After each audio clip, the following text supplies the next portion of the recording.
Hi, I'm Amy Stasiewicz, and welcome to The Minutes.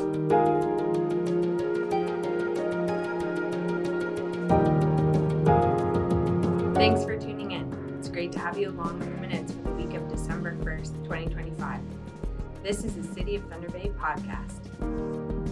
The Minutes looks at what happened at Thunder Bay City Council this past week.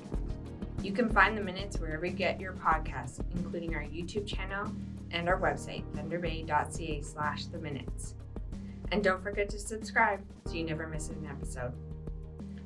This week, the Growth Standing Committee met on Monday, followed by City Council on Tuesday. It was a busy week to say the least. The Growth Standing Committee meeting was focused on the opportunity sites for potential future residential development. Next, we'll dive into Tuesday's City Council meeting, which covered some big topics, including the finalized Smart Growth Action Plan, a recommendation for a city-operated model for the new T-Bay-Tel multiplex, and an update on the Thunder Bay Community Tennis Center. We'll break down the highlights from this meeting, and later I'll be joined by the manager of Realty Services to talk about the city's surplus lands and future plans. So let's get started. Like all council and standing committee meetings, both meetings began with a land acknowledgement before getting into the agenda. It was a full house in the council chambers on Monday with the discussion of the 4 opportunity sites for potential future residential development.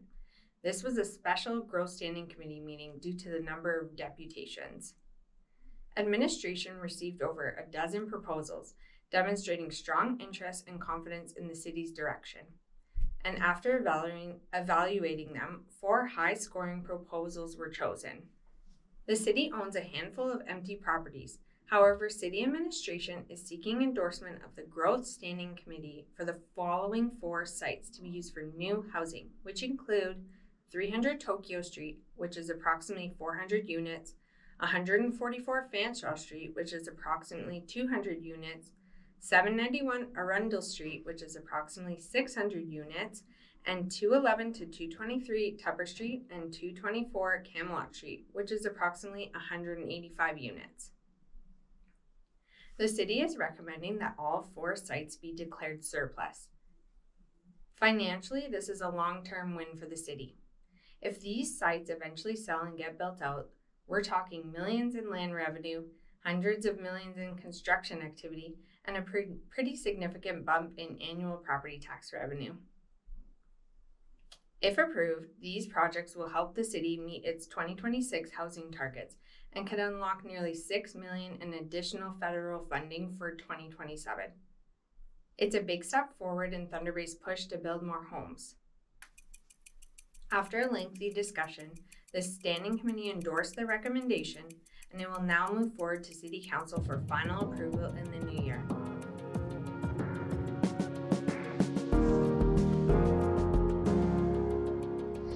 I'm joined in the Minute studio by Deanna Walker, the city's manager of Realty Services. Hey Deanna, thanks for joining us today. Thanks for having me, Amy. Awesome. Okay, so we have a lot of questions and we'll hopefully clear some things up. So let's get started. Sounds good. The Growth Standing Committee just voted to endorse to surplus 4 city-owned properties for new housing. For anyone not following closely, what does this actually mean? So what surplus means is that we are going to dispose of lands that are no longer required for a municipal purpose, or that the municipality can dispose of for a purpose. And in this case, that purpose is housing. Okay. All right. So this goes into my next question. This surplus process used a call for proposals. How does that approach work, and why was it helpful for council and the public to see high-level concepts first? Well, that's an interesting question. So under our established policy framework, we have several ways we can look at surplusing lands.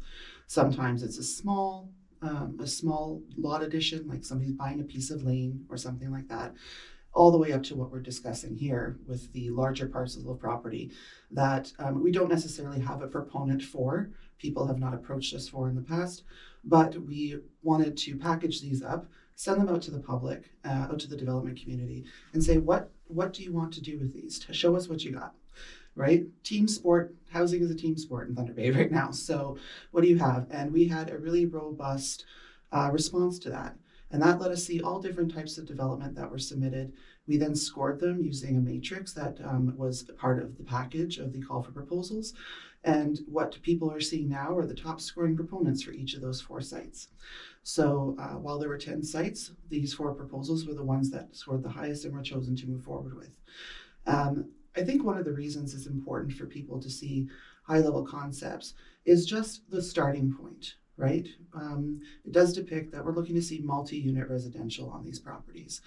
I appreciate that sometimes concepts can look a little just like a blob on a site, but they are concepts, and they just merely kind of set out a starting point for the property, a starting point for negotiations with proponents. Okay, yeah. So once the land is surplus, what happens next in sales and negotiations? So we go to council in January to recommend that the lands be declared surplus. And if council decides to do that, we would then move to negotiations with the proponents. So what that'll look like here is refinement of the development proposals, move it on from those blops on those conceptual designs to a more refined development design, and negotiate the agreements of purchase and sale, including rezoning where conditional upon rezoning where necessary, as well as conditional on site plan control, which will handle all of the site related things, buffers, landscaping, entrances, that sort of thing, and any required development studies. So you mentioned site plan control. How much influence does the city have over things like the design, layout, parking, landscaping, and traffic?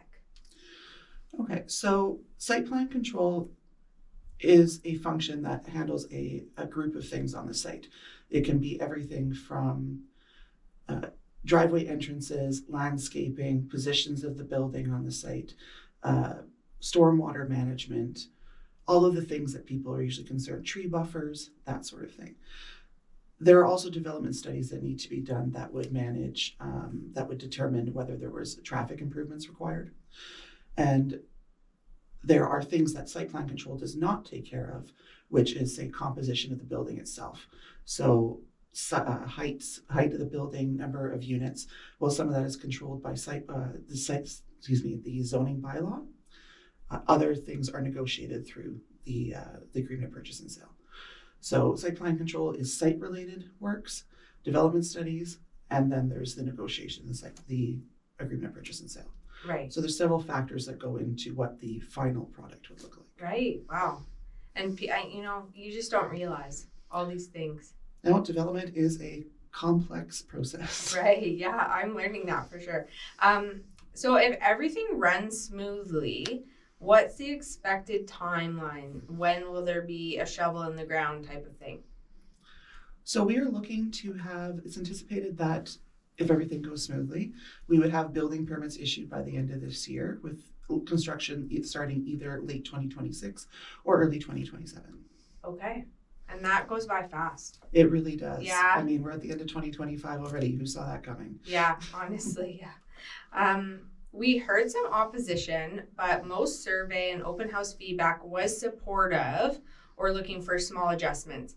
What are some of the concerns that came up, and how can these be addressed? So firstly, I was very pleased to see how much public engagement we got on these. Just because it's hard doesn't mean you shouldn't do it. We are very pleased to see how many members of the public came out to talk to us, participated in the survey, and also chose to speak before the standing committee this week. I think it's important that council, the standing committee and council as a whole, has the opportunity to hear from the residents of Thunder Bay, those in the neighborhood and in the city at large. So I think that's where the survey and the open houses came in, that we weren't just consulting with the people in the immediate area, which itself is very important, but also the city as a whole, because ultimately decisions are made for the city as a whole. How can the public continue to learn more or give feedback as the process goes on? So for two of the properties, on the Arundel piece and the Fanshawe piece of property, rezoning would be required to realize these development proposals. So on the Arundel piece, it's currently not zoned for residential use, while Fanshawe is, but a rezoning would be required to allow for a different classification of residential, to allow for this development to move forward.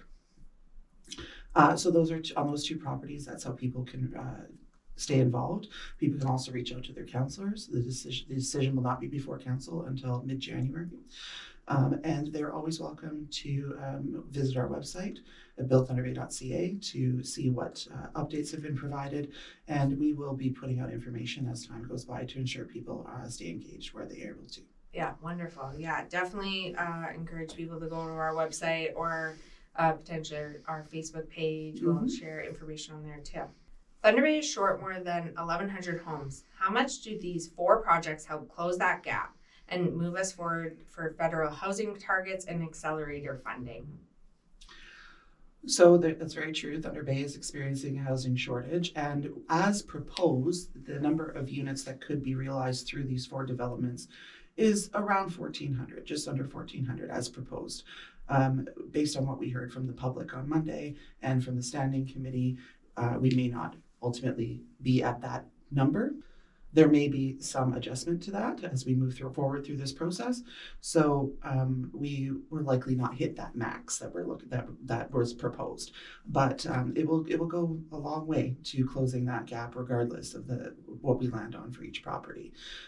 Thunder Bay is experiencing a housing shortage, like I said, and it's important that we see these larger scale, higher density developments to assist with that. Okay, this kind of leads into my next question. So what happens when there aren't enough smaller or medium density homes for people to move in to? How does that stall the whole housing market? That's an interesting question, and I will certainly give my perspective on that from the realty side of things, or from the real estate side of things. Is when we talk about these developments, sometimes people hear apartments and there's an assumption that they may be all subsidized apartments. The cost of construction does not always allow for that to happen in new builds. But what it does do is adds to the housing continuum, right? And it has people bouncing around, right? So people that are living in, say, perhaps older, more affordable units that perhaps want to move into something bigger or live in a different neighborhood, or even people that own homes currently, maybe empty nesters that are looking to downsize, but they really love the neighborhood they live in and they want to age in place. This allows people to move throughout the market, and it opens up pockets for other people to move into. So it's never linear.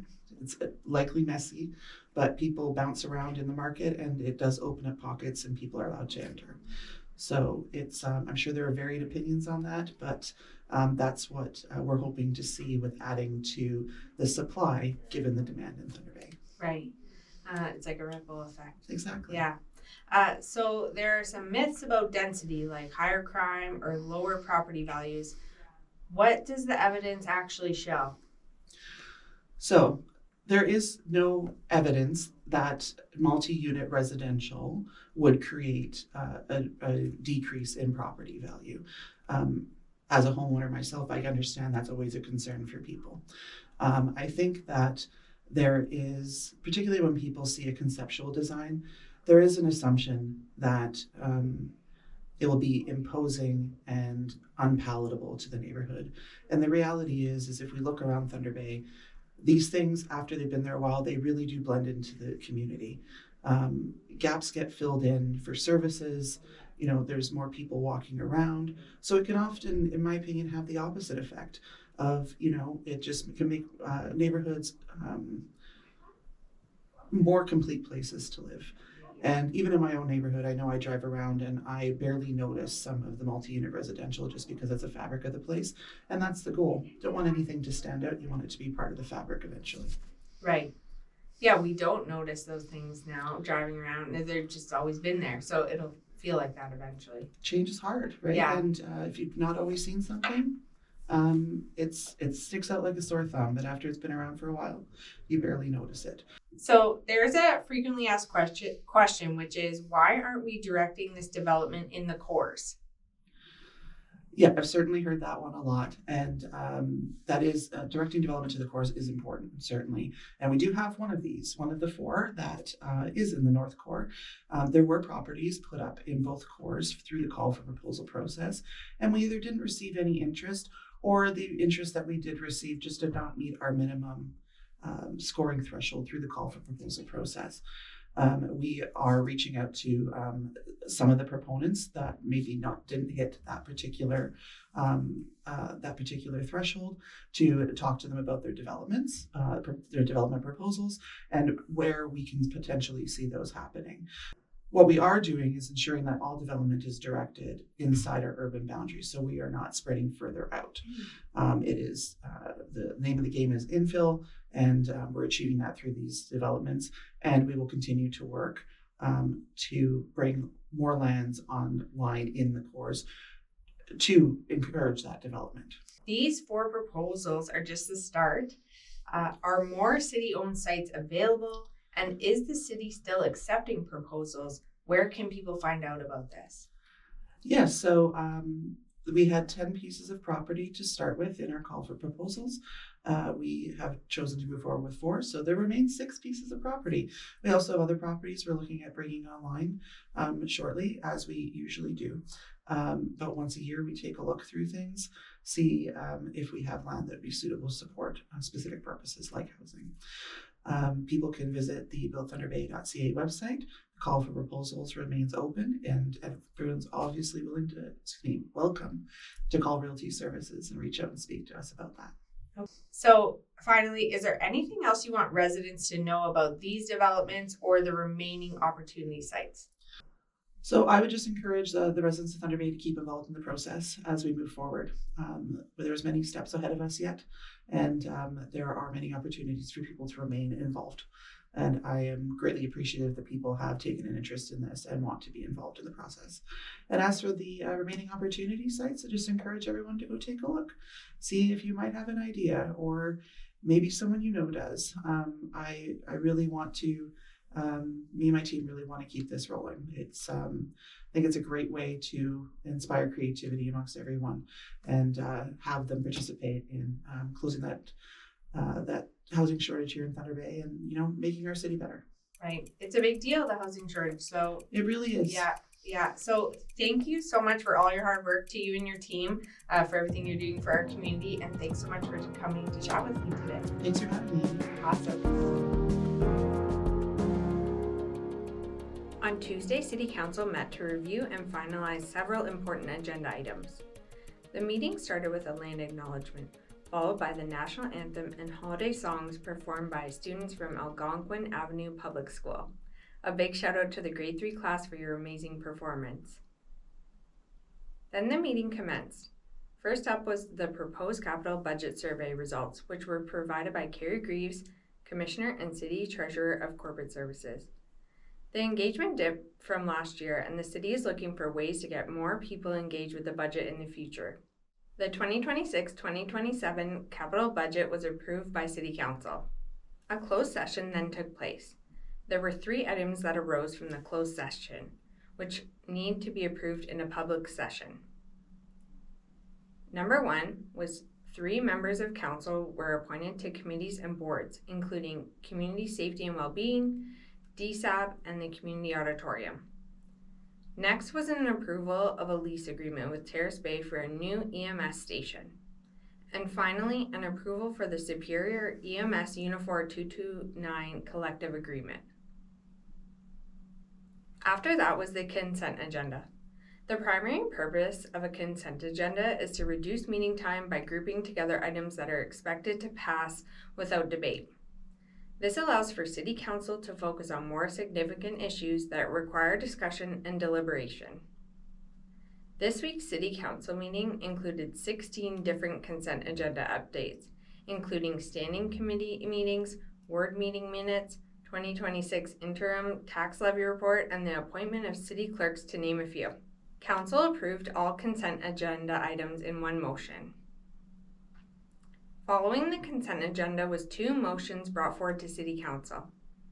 First was a proposal by Councillor Johnson to update the City Ward and Town Hall meeting bylaw. Right now, councillors can hold up to 4 meetings a year, but none are required. The change would set a minimum that every councillor must hold at least 1 ward or town hall meeting each year, starting in 2027. After review and discussion, City Council did not approve this change. The second motion came forward from the Intergovernmental Affairs Committee in opposition of merging 36 conservations into 7 regional bodies. City Council is being asked to support keeping conservation authorities local. This ensures strong local representation, community-focused services, and proper management of conservation lands. A top-down agency could cost more money, have more red tape, and reduce accountability. Council opposes the proposed Huron-Superior Regional Conservation Authority and recommends creating a Northwestern Ontario Regional Conservation Authority. The resolution will be shared with the province, local MPs and MPPs, AMO, Conservation Ontario, and all municipalities and conservation authorities ahead of the December 22nd consultation deadline. It's important to note that residents of Thunder Bay and the area can also provide their feedback to the Environmental Registry of Ontario by December 22nd. Next on the agenda was the reports of administration. The first item on the agenda was the finalized Smart Growth Action Plan. After months of community engagement and careful review of survey results from Get Involved, the plan has been updated and is now before Council for final approval. The plan was shaped by extensive input from residents, businesses, Indigenous organizations, educators, and young professionals through focus groups, town halls, surveys, and meetings. If you haven't already, I highly recommend you check out the plan for yourself at getinvolvedthunderbay.ca to see what it's all about. Moving forward, Council will get updates 2 times per year from administration on how the plan is going. The Smart Growth Action Plan was approved with one minor change, which is confirming the commitment to the Thunder Bay Waterfront Trail. The next item was the 2024 Annual Financial Report. No changes were made, and City Council approved the report. Following the financial report was the T-Baytel Multiplex Operating Model discussion. This indoor turf facility will serve over 7,000 users with year-round access to sports like soccer and football, plus summer camps, fitness programs, and local school sports. It's designed to be a true community hub and set to open in October 2026. The city considered running the facility itself or hiring a third-party operator, but after consulting local leagues, user groups, and the Quality of Life Standing Committee, a city-run model was recommended. Financially, the multiplex is expected to break even or generate a small surplus, with projected 2027 revenues of around $2 million, and it would cost around $1.7 million. A $650,000 annual reserve will also support long-term maintenance. Local sports organizations strongly support a city-run facility, citing affordability access, reliable operations, and high-quality programming. Council did have a few questions about the operating model, and after discussion, a final decision was made, which is to have municipal control of the T-Baytel Multiplex. Finally, the Thunder Bay Community Tennis Center returned to seek approval for additional funding needed to complete their project. They had recently presented at the Finance and Administration Standing Committee, where administration was directed to develop a funding option for their $650,000 request. That recommendation was then brought to Council at this week's meeting. Administration proposed splitting the amount into a $325,000 interest-free loan and a $325,000 grant from designated city reserve funds. Following discussion, Council approved this motion. Near the end of the meeting, Council wrapped up by passing several bylaws, which included staff appointments and policy updates. That's it for this week's episode of The Minutes. A big thank you to Deanna Walker, Manager of Realty Services, for joining us today. And as always, thanks for listening. If you want more information about City Council, agenda, or minutes, visit thunderbay.ca/council.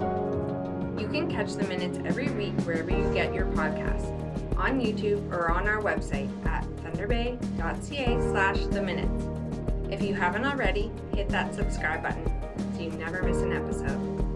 I'm Amy. Thanks again for listening to The Minutes. Have a great week.